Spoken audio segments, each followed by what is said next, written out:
That's right, Aaron. Even with a break in the rain, the water levels just keep rising. And any day now, the water can go over the spillway and into the creek, posing a possible flooding threat for some areas.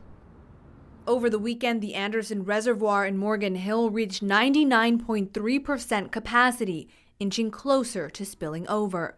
Residents have been warned that if a major earthquake were to strike, the almost 70-year-old dam could fail, leaving the surrounding communities underwater. You can imagine that there's 90,000 acre-feet of water behind that dam. So if the dam were to completely fail, that water would be an absolutely devastating. The chances of such an earthquake are slim, but as a precaution, the water district is releasing millions of gallons of water.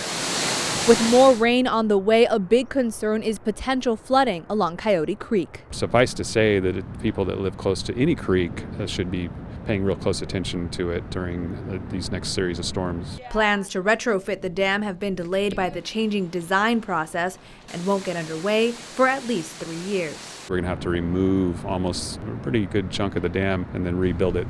So it is a challenge. It's an engineering challenge. In the meantime, Water District crews are clearing up any areas that could get blocked with debris and providing sandbags for residents, as the water from the dam and more rain later this week could make the creek levels rise fast. Aaron? All right, thank you, Bianca. A retrofitting project will cost some $400 million. Water District has some funding secured already. The rest will have to come from a portion of water rates spread out over several years.